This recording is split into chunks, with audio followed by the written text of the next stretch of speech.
You've definitely seen it. It's in the grocery store, it's at the spa, it might even be that glowing pink rock on your friend's nightstand. I'm talking about pink Himalayan salt.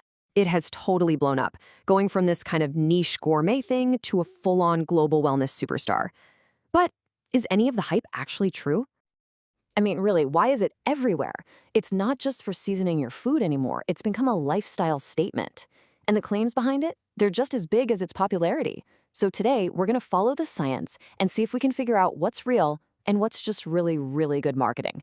So first, it showed up right in our kitchens. It was sold as this premium, much healthier alternative to your standard table salt, supposedly packed with all these extra minerals from ancient seabeds.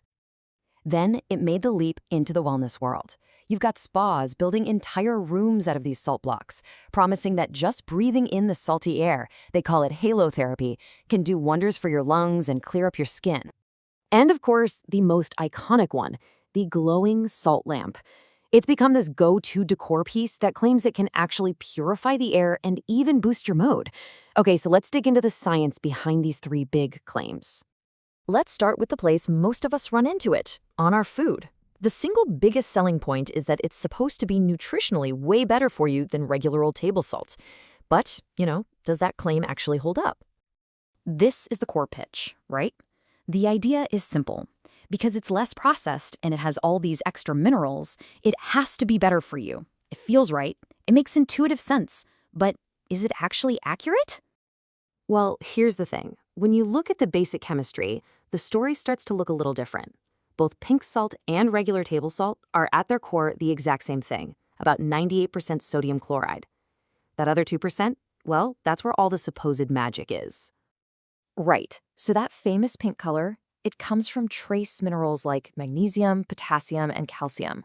And this is the main argument for all its health benefits. Now, these are definitely essential minerals, for sure. The problem is the dose. So a 2020 study actually analyzed a bunch of different pink salts to figure this out. They asked, how much would you need to eat to get a meaningful amount of those trace minerals? The answer? Over 30 grams of pink salt a day. That's about 6 teaspoons. Now, to put that in perspective, the World Health Organization recommends that we eat less than 5 grams of total salt per day. Any more than that, and you're looking at health risks like high blood pressure. So to get any of those mineral benefits, you would have to eat a dangerously high amount of sodium. It just doesn't add up. Okay, next up, the claim that inhaling salt can improve your health. This is a practice known as halotherapy. The logic seems to be, hey, if it's good for your food, it must be good for your lungs too, right? This idea actually has some pretty interesting historical roots. Way back in 1843, a Polish doctor noticed that salt miners had surprisingly healthy lungs, especially compared to other miners. This led to something called speleotherapy, where people would literally hang out in salt caves for their health. Fast forward to today, and spas use these machines called halogenerators to basically recreate that environment, crushing salt into tiny particles and blowing them into the air. So, people who are really into this claim that breathing in these microscopic salt particles can do amazing things for your respiratory system. They say it reduces inflammation, helps break up mucus, and even has antibacterial properties, which could make it easier to breathe if you have something like asthma or allergies. But the wider scientific community is pretty skeptical. While there are some small studies out there that have shown some potential benefits, there's a huge lack of large-scale, randomized controlled trials, which are really the gold standard for medical research. So for now, most major health organizations consider it an unproven therapy. All right, let's talk about the biggest, most visible claim of them all, the Himalayan salt lamp. The promise here is huge, that this glowing pink rock can actually change the very atmosphere in your room for the better. Okay, so this entire claim hangs on one little thing called negative ions. And these are real. They're just molecules in the air that have an extra electrical charge. You find tons of them in nature, especially around waterfalls or at the beach. And there is some real research that suggests being exposed to high concentrations of them might actually help improve mood. So here's the story the marketers tell. The little light bulb inside the lamp gently heats up the salt, which causes it to release all these amazing negative ions.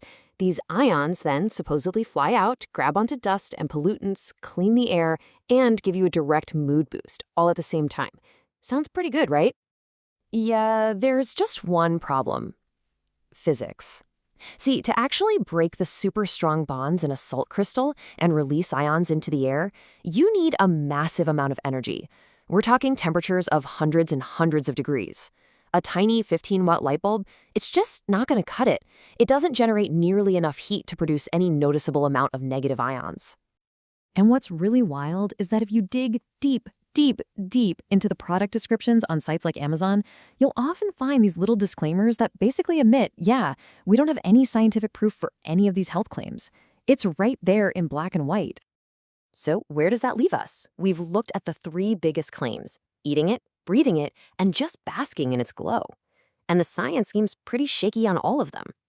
But if the measurable benefits aren't really there, why do millions of people absolutely swear by these products?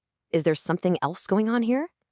Look, it's super important to separate the unproven medical claims from the very real experiences people are having. Let's be honest, the warm, soft, pink light from a salt lamp is undeniably calming. That's real. And the placebo effect, where believing something is helping you actually makes you feel better, can create genuine feelings of well-being. Oh, and using salt as a body scrub, that's a scientifically sound way to exfoliate your skin. That works. So just to recap, what doesn't have the evidence is the idea that it's nutritionally superior, that breathing it in a salt room will fix your respiratory issues, or that a lamp can purify your air and boost your mood by creating negative ions. So when you boil it all down, pink salt's true value isn't as a medicine, but as an incredible experience. It offers a sense of calm, a relaxation, and a connection to this natural, holistic ideal. And you know what? In our crazy, stressful world, that feeling of reducing stress is a genuine benefit in itself, even if the science behind it isn't what's advertised. And that leaves us with one last really fascinating question to think about. In this modern wellness world, where the experience is often just as important as the hard evidence, how do we navigate our own health choices? It's definitely something to chew on that next time you see that beautiful, glowing pink salt.